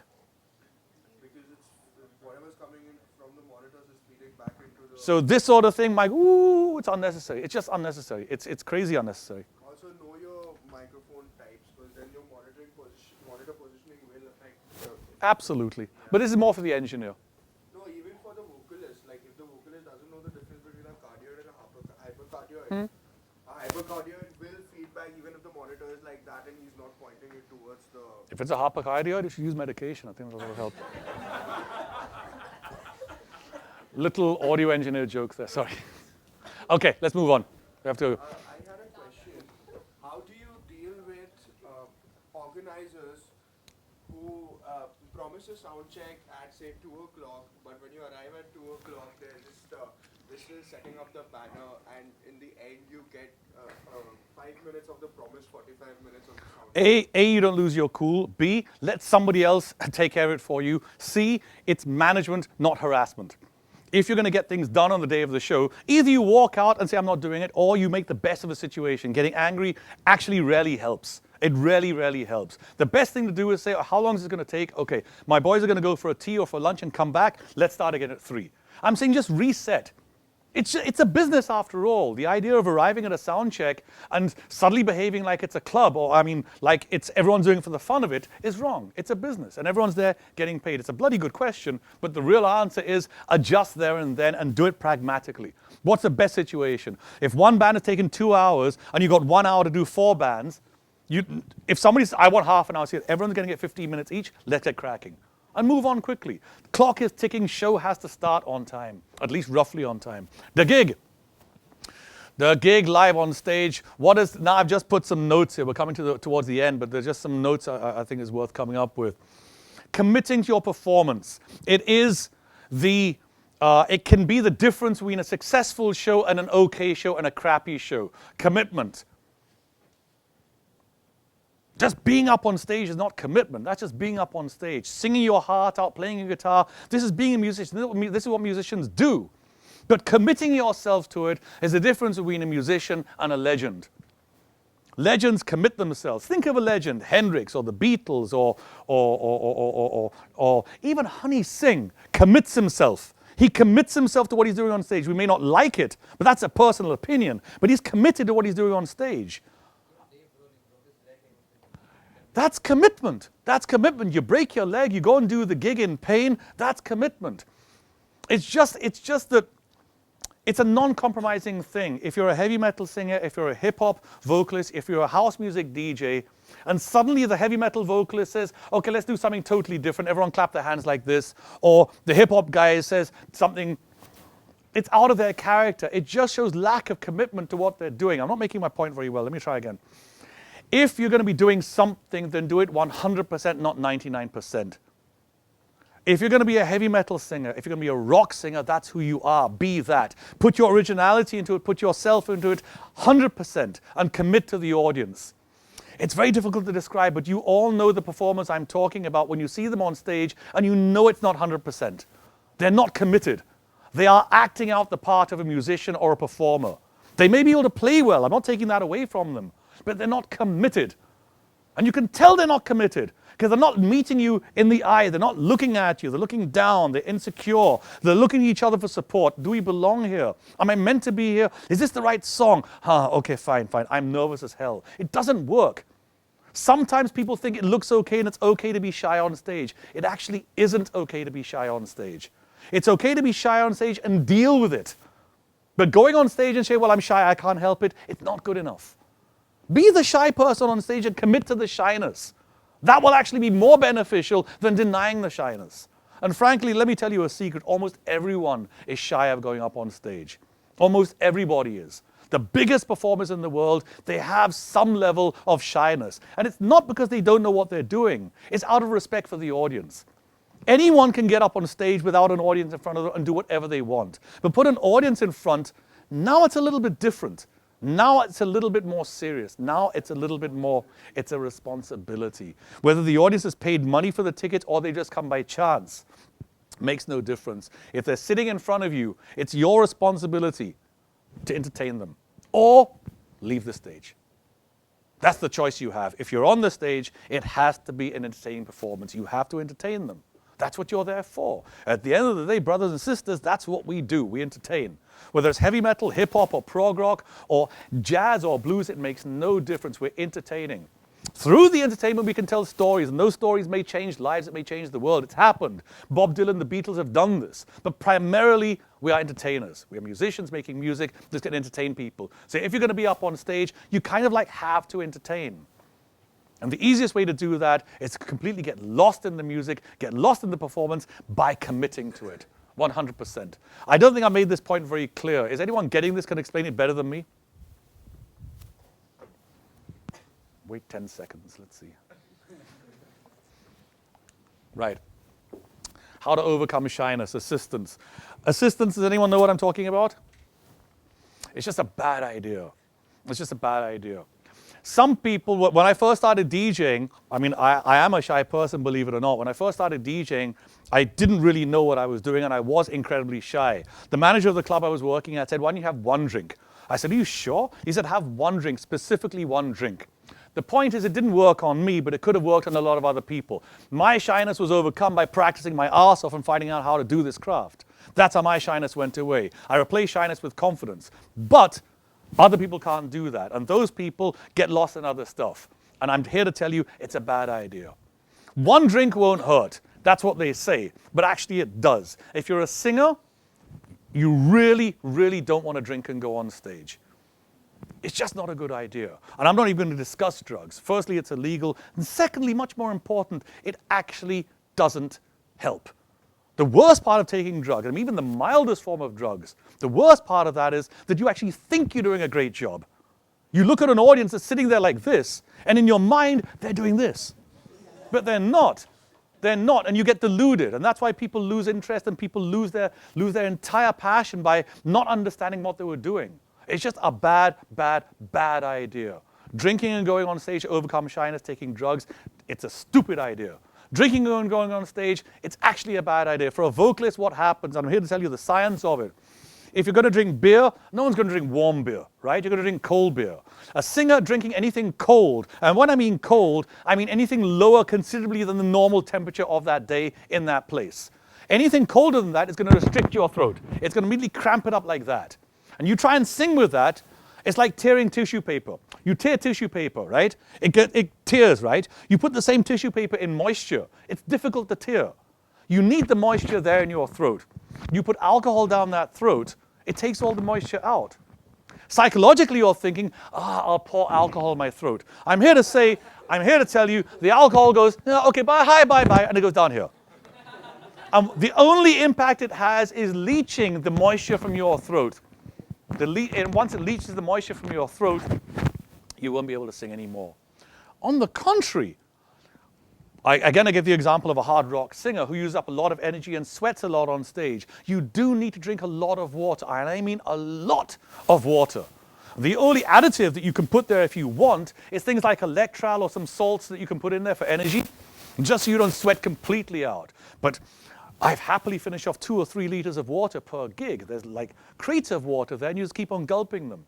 The thing is, as for a vocalist in particular, but any member of a band, but for a vocalist in particular, if you waterlog your body, then you'll never be short of water.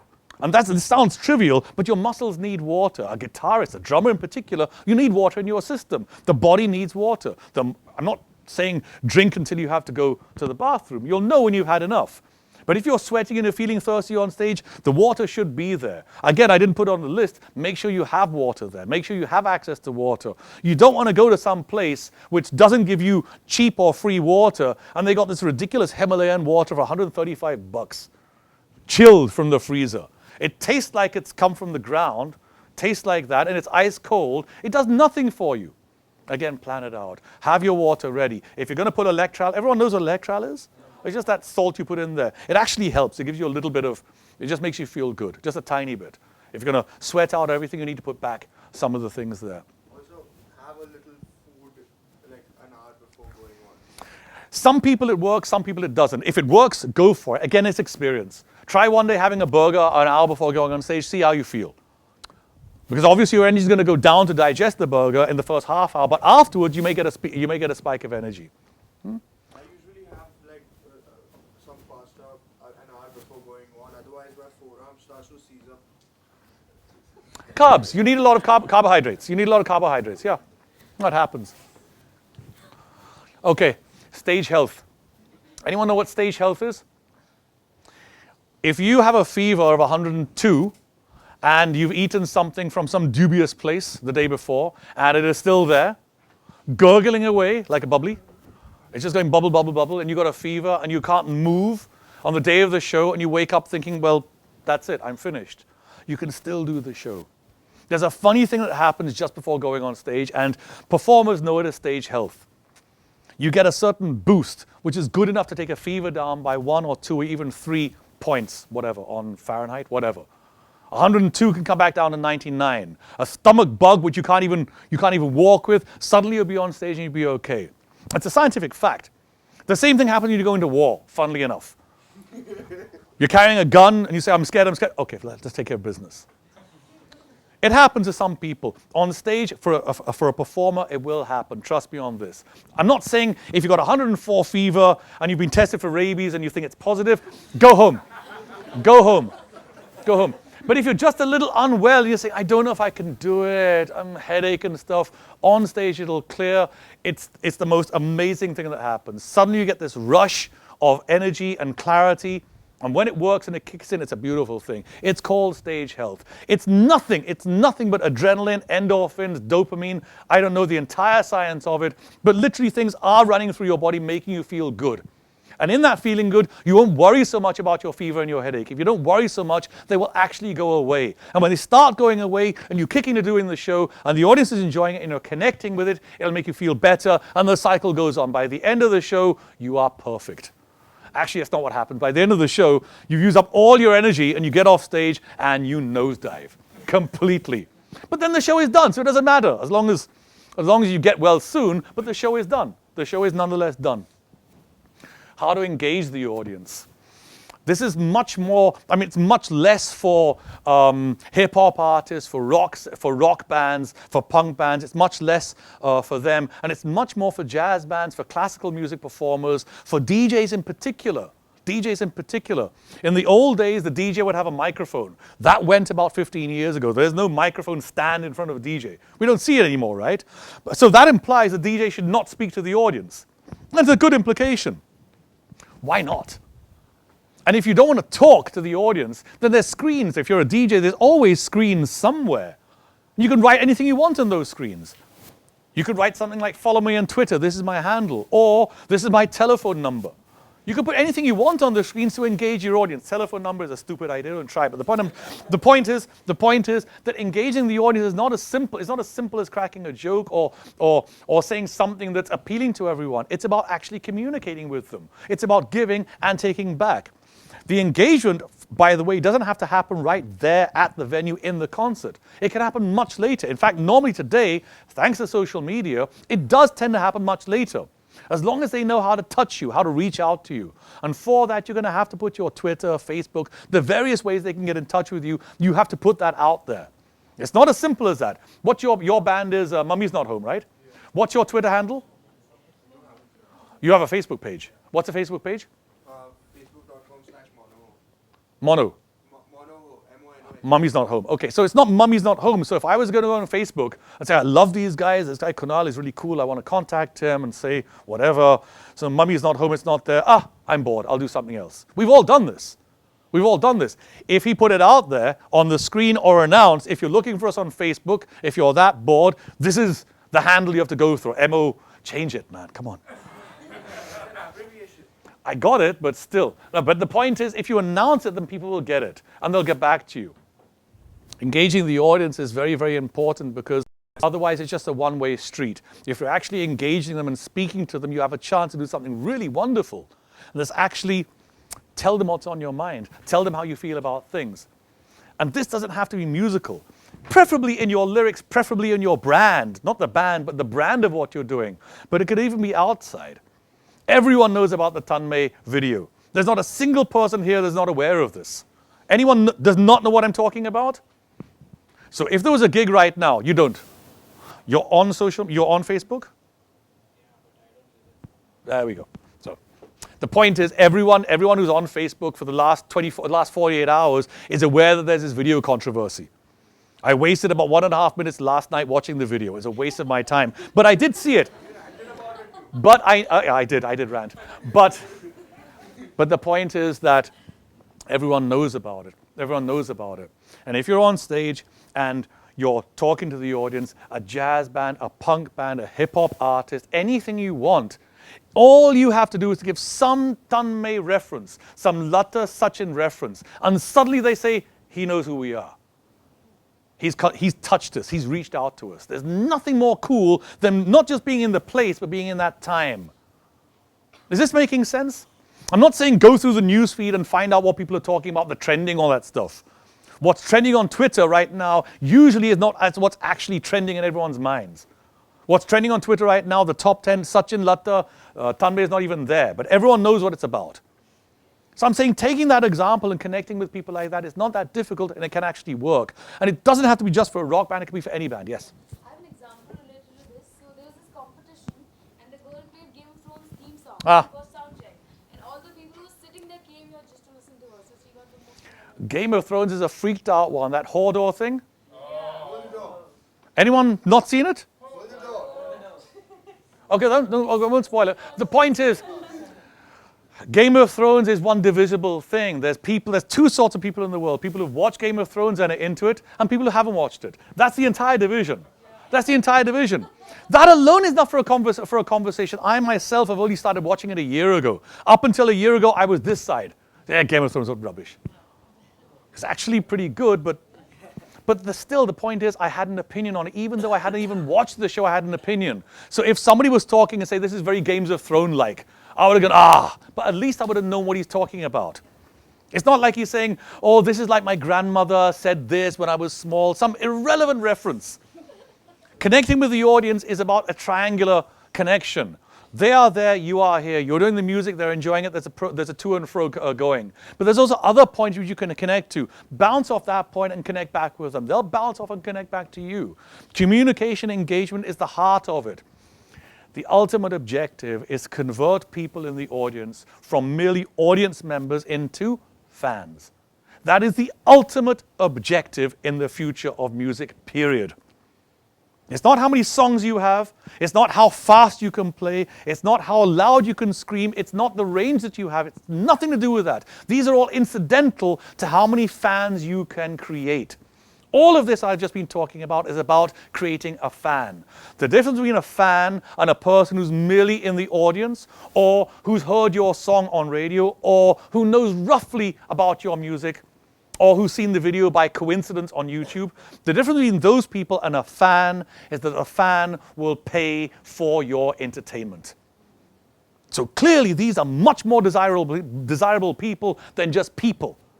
You can have 10,000 people following you on Facebook, but if they're not fans, they're worthless. On the other hand, if you have 500 people following you on Facebook and they're fans, you're a champion. You can go somewhere.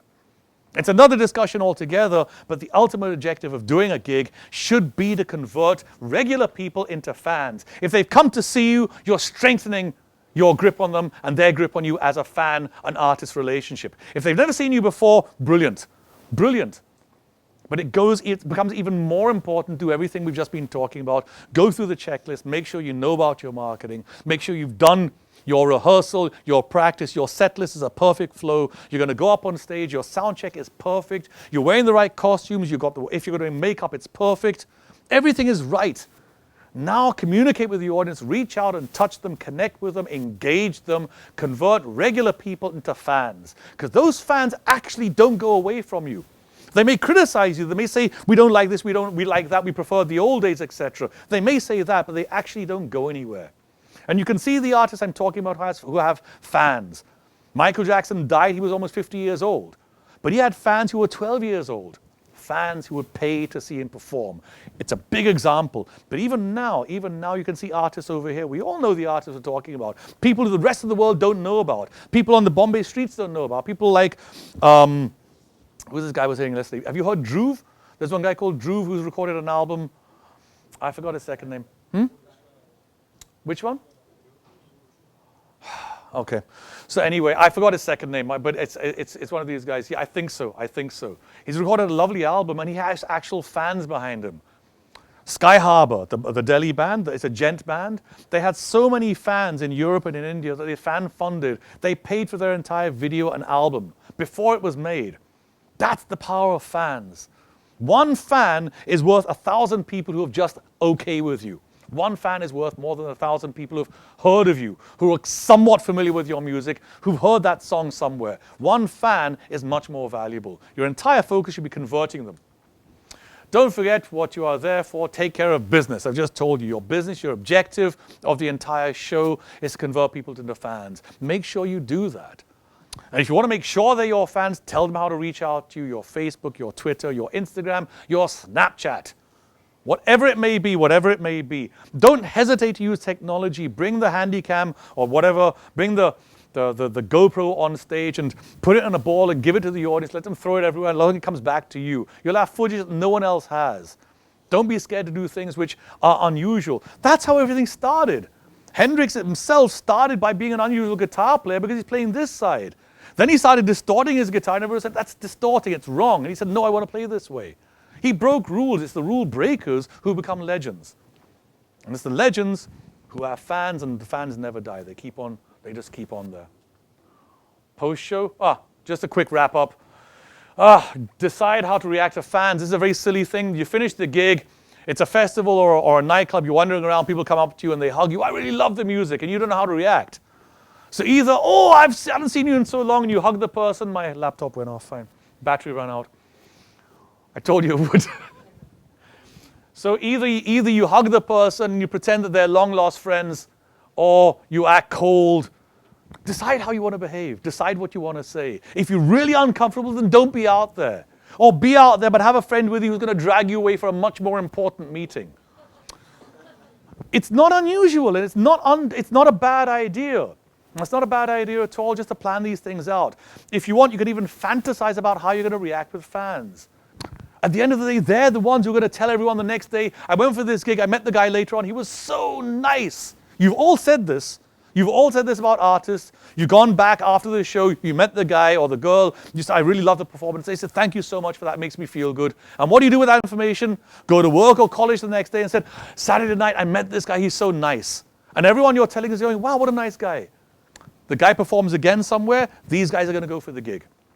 And that guy's going to go back to these 4 or 5 guys and hug them all and make them feel good, and it snowballs. Yeah? It actually has finished the battery. Anyway, there wasn't much left. It was just that. After the show, you go home. When you go home or to your after party, make sure the after party is planned. Do not be the bandits at a triumphantly brilliant show and somebody says after party and they go, where? There's no money, there's no place, let's go home. Have your after parties. The after party is where things can happen. Actually, people talk about it the next day more than the concert sometimes. So if you're going to do it, have it. If you're going to do it, plan it out. Get your food, get your booze, get your venue. If you're going to drive there, make sure the person driving has not been drinking. This is stupid. The amount of musicians who die or get seriously injured due to alcohol, driving with alcohol, it's just unreasonable. It's just unacceptable anymore. 2016, we have to stop this shit. No drinking and driving regardless. You may have done the best show of your life. This is actually the last day you should be drinking. It's the worst day to be drinking and driving. Let somebody else who hasn't been drinking, let them drive. Or you drive without drinking. Get home or to the party, wherever you have to go, be safe.